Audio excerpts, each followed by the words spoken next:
कभी आपने महसूस किया है कि सब कुछ ठीक होते हुए भी अंदर कहीं एक खालीपन सा रहता है? हम आगे बढ़ते हैं, लक्ष्य हासिल करते हैं, खुद को साबित करते हैं, लेकिन मन फिर भी पूछता है, मैं सच में कौन हूं? यही वो सवाल है जहां से समझ की शुरुआत होती है। भगवत गीता का दूसरा अध्याय, सांख्य योग, हमें 3 गहरी सच्चाइयों से परिचित कराता है कि हमारी असली पहचान शरीर या भूमिका नहीं, बल्कि वो चेतना है जो हमेशा स्थिर रहती है, कि जीवन में हर इंसान का एक कर्तव्य होता है जिसे निभाना ही उसकी दिशा बनाता है, और कि जब हम कर्म करते हैं लेकिन परिणाम से खुद को नहीं बांधते, तभी भीतर शांति जन्म लेती है। गीता रिफ्लेक्शन में आज की कहानी श्वेता की है, जो इन सवालों के जवाब खोजते खोजते खुद के और करीब आने लगी है, क्योंकि कभी-कभी जीवन बदलता नहीं, हमारी समझ बदल जाती है। जब श्वेता ने खुद को साबित करना छोड़ा। सुबह का समय था। श्वेता मेट्रो में खिड़की के पास खड़ी थी, लेकिन उसकी नजर बाहर नहीं, अपने ही विचारों में उलझी हुई थी। आज उसके लिए बहुत बड़ा दिन था।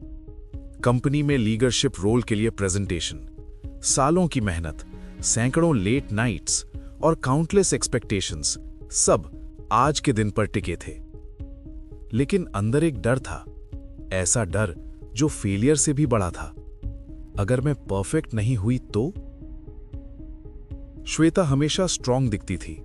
सब कहते थे कॉन्फिडेंट, फोकस्ड, इंडिपेंडेंट, लेकिन अंदर एक साइलेंट स्ट्रगल चल रहा था। हर बार उसे खुद को प्रूव करना पड़ता था कि वो इनफ है, काम में, परिवार में, समाज में। और धीरे धीरे उसने महसूस किया वो काम कम और वैलिडेशन ज्यादा कलेक्ट कर रही है। प्रेजेंटेशन से कुछ मिनट पहले उसने मिरर में खुद को देखा और अचानक उसे लगा, मैं किससे लड़ रही हूं, दूसरों से या खुद से?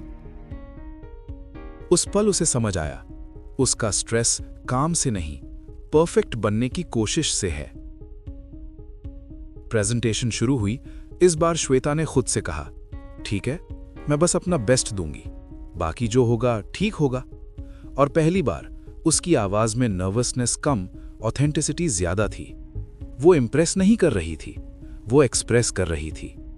रिजल्ट आया, ना एक्स्ट्रॉर्डिनरी सक्सेस, ना फेलियर, लेकिन अंदर एक बड़ी जीत हुई। उसे हल्का महसूस हुआ, क्योंकि पहली बार उसने खुद को रिजल्ट से अलग देखा। Gita reflection moment. घर लौटते समय उसके मन में क्लैरिटी आई। ठीक है, शायद जीवन का उद्देश्य परफेक्ट बनना नहीं, सच्चा बनना है। उसे समझ आया, मैं रोल नहीं हूं, मैं रिजल्ट नहीं हूं, मैं बस कर्म करने वाली चेतना हूं। और वहीं उसे पहली बार इनर पीस महसूस हुई। अब श्वेता एम्बिशियस थी, लेकिन रेस्टलेस नहीं। वो गोल्स बनाती थी, लेकिन उनसे बनती नहीं, क्योंकि उसने समझ लिया था, जब हम परिणाम के डर से मुक्त होते हैं, तभी हम अपनी असली क्षमता से काम करते हैं। उस दिन श्वेता ने जाना, खुद को साबित करना छोड़ो, खुद को समझना शुरू करो। और शायद यही सांख्य योग का सार है। पहचानो कि तुम केवल रोल्स नहीं हो, कर्म करो क्योंकि वो सही है, और शांति खुद ब खुद आएगी। जब श्वेता ने परिणाम की चिंता छोड़ी, तभी उसे अपने काम से प्रेम महसूस हुआ। शायद यही गीता की सीख है, निष्काम कर्म और भीतर की शांति।